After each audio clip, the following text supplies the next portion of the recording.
Hello everyone and welcome to Sinful Gaming. I hope you're all doing well, I hope you're all staying safe, and most of all, I hope you're all fighting that war against the grey. Today's video we're going to talk Start Collecting Age of Sigmar Warcry, and today we're going to take a look at Grinkrak's Looncourt and how we can start a Gloomspite Gets Warcry warband with this box set. Now, you can find the rules for Grinkrak's Looncourt in the latest edition of White Dwarf, issue 485. It's got the Khorne Berserker on the front, for those of you wanting to get the rules. But this is one of the Warhammer Underworld's warbands. They get Bladeborn rules. They are eventually coming out a month or two after in the White Dwarf issues, which are really cool. Some of them have some really unique rules and bring a lot of additional things to said warbands. And Grinkrak's, I think, is a really interesting one you can bring into your Gloomspite Gits army. Now we're going to look at all the models here individually inside Grinkrak's Looncourt before looking at some other units we can use to expand upon. Most of these warbands will sit around the 600 point mark, so you definitely need to add a little bit to get to that 1000 renowned standard game of Warcry size.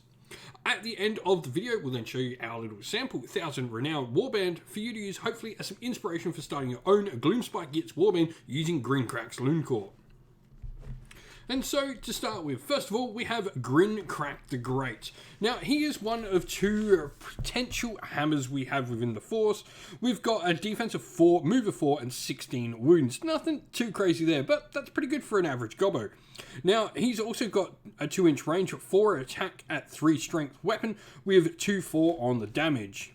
The other sort of big hitter we have, for goblins at least, should note, I'm saying big hitter, and it refers to goblins in this case, is Grib the Wonky Lance. He's got a 2-inch range as well, with 3 attacks at strength 4, 2/5 on the damage. We've got movement 8, defense 5, and 15 wounds. This model also has the fly rune mark on them as well, which is really cool. Now, these two models, like I said, they are going to be the ones that are going to do all the damage. Now, Grinkrak in particular, he has the Quest and Night rule. So this is the leader ability we're going to get for anyone that he can use.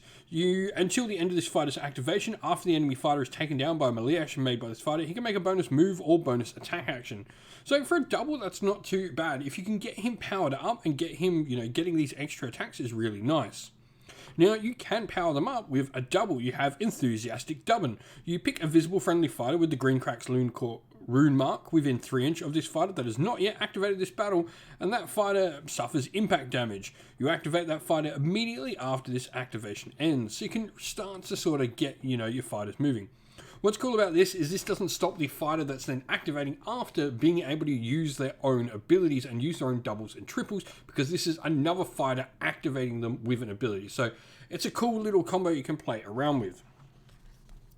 Now, we do have one other special ability for this, and that's called Sound the Charge, which is for a triple. Until the end of the battle round, you add half the value of this ability, rounding up to the move characteristic of friendly fighters while they make a move action that starts within 6 inches of the fighter. This particular fighter that has this ability is Snorbo the Spore. This is the Moon Clan little trumpeter dude there with his mushroom trumpet. Now, he has a 5-inch range on a shooting attack at 4 strength, 1 attack at 1/2 damage, and then he's also got a 1-inch range 3 attack, strength 2, 1/3 damage attack in melee. Toughness 4 and 6 wounds there. Now, the other sort of major fighters we have here are Skullco and Pronk. These are the two with the Squiggerbolt. Defense 4 and 12 wounds, which is nice. They've got a 3 to 20-inch range, 2 attacks, strength 4, 1/4 on the damage at range, and then 1-inch range, 3 attacks, 2 strength, 1/3 on the damage in melee. Poke and Snark is our other sort of decent fighter. Now, this is the one with the squig on the stick. He has 8 wounds and a defense of 4, 3 attacks at a 2-inch range, strength 4, 2/4 on the damage. One of our better fighters and better damage characteristics. Moonface Nags and Pointy Burke, they're pretty standard. They're going to have a little bit of damage and defense 4, 6 wounds each. They're 60 points each. There's nothing too crazy to write home about them. Now, if we're looking at where to go next and what to bring into this force, we're definitely looking to maybe make the most of these decent-ish profiles we have for the fighters. We've definitely got, some base stats that are pretty decent for Gobbos. I'm thinking things like Grinkrak, Grib, and Poke Snark all have decent enough profiles. They're not quite up there with some of the heavy hitters that are going to be in the game, but you've got 3 solid fighters along with some good backup fighters that I think when you get the right sort of abilities on them will really come up good. And so the Gobbapalooza is definitely something to look at bringing in. These fighters are just buff machines. They provide a variety of different buffs. 2 of them in particular for me really stand out. The first of these being the Spiker, which can put its Poison Brew on, where you can add your half the strength of the ability to a friendly fighter's attacks. This is really good. This is pretty much where you lack. It is your strength on a lot of your attacks, so being able to boost it up is just great. The Brugit, on the other hand, does the same thing, but adds 3 to the attacks, which is just great. Being able to add 3 attacks to any fighter is nice, and so you can sort of combo these guys up to boost up one of your fighters and really get a powerful little fighter. You do have some options for some other heroes to bring in. I particularly like maybe the Fungoid Cave Shaman. First of all, it serves the rule of having, Merlin next to the Knights of the Round table, or the Knights of the Shroom table. And for me, it is a fun little fighter. It's going to be able to do some area damage effects and just bring a little bit more direct damage to your force. The Rockgut Troggoths, and indeed all Troggoths, whether that be a Dankhold or things like the Fellwater Troggoths, are all going to provide some nice, really solid anvils for your force that you don't really have otherwise.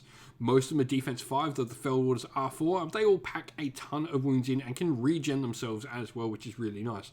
They'll provide you with, that really big anvil that you do lack. However, they will cost a lot of points and really lower your activations in a Goblin Force, where activations is one of your big things that you can really lean into.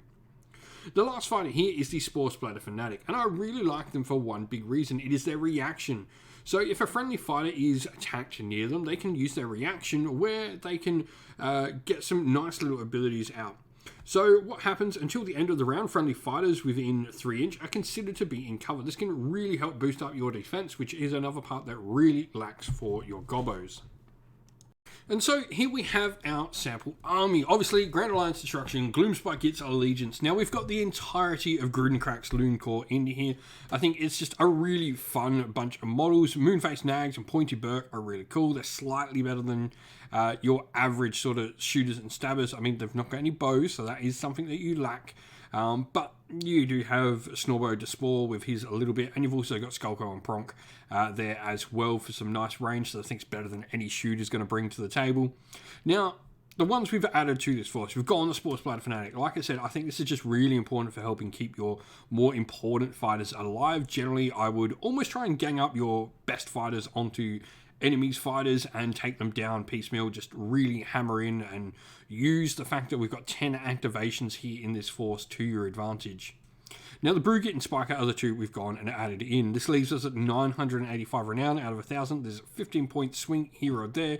It's not really going to get you an awful lot. You could go and upgrade that Spore Splatter Fanatic to a Loon Smasher Fanatic if you want for just outright damage, but I think the Spore Splatter just provides so much more for your force. 99 wounds is really low on the wound end. You're decently about 20 wounds under where the average sort of sits in a game. But you do have 10 activations, which is, on the higher end of average. Like most warbands now are starting to be like 7 to 9 activations, 10 at a push for a lot of them. I'm thinking only Huanchi's Raiders, the Chameleon Skinks are really a warband that's going to be sitting around the same activation number as you, and they've got the toughness issue you do as well. But all in all, like Gloomspike kits, they're really fun. You've got a lot of options to play around with. I think they're one of the most fun warbands to play with. You can really lean into the activations, or you can add in some really strong heavy hitting pieces as well. If you've been playing with the Gloomspike kits in Warcry, let us know how you've been going down in the comments below. Well, that's the end of the video. We hope you all enjoyed. If you did, please don't forget to leave a like and subscribe to the channel if you haven't already. And also drop a comment down below letting us know what you enjoyed about the video. If you'd like to come chat more with me and other members of our little community here at Sinful Gaming, we have a Discord server which is linked down in the video's description. Also linked down in the video's description are the best ways to help support the channel, either by Patreon, YouTube members, or by grabbing yourself some merch from either our Ko-fi or Teespring stores. All of those things are linked down in the video's description. As a special thank you to everyone who does support us via Patreon and YouTube members, we'd like to give you all a shout out. So thank you to our Patreons, Christian Weir, Soren, Kenny Lowe, Outer and Shot First, Andrew Bowen, The Rising 8, Pure Dynamic, Anthony B, JJ Austrian, Average Wargamer, Domir, Mark Harvey, James Cater, Benjamin Swallows, Red Martin, Iron Grinch, Nicholas Conomos, Colorblind Magic, Daniel Everington, and Andy C. And to our YouTube members, Green Roots Gaming, Ronya, Lock Lorick, The Johnny84, David Ellsworth, Wolfric Nick, Broken Chef, Ariana Edwards, Revenar, Pink Nico Fire, Robin Mankiller, Monty Stabletop Terrain, John Castle, Davis Weird, James South, James Tillman, Dylan Areno, Gargamel 196, and Disco. Thank you all so much for your support, and special shout out to Lady Witchfox Art, who does all the amazing artwork for the channel, and to everyone who helps run the channel, whether that be on the Discord server as our mods, on our live stream mods, or the guys that come around and help provide the battle reports for you all to watch. Thank you all once again, everyone. Stay safe, stay well, and most of all, keep fighting that war against the Grey. Ciao for now.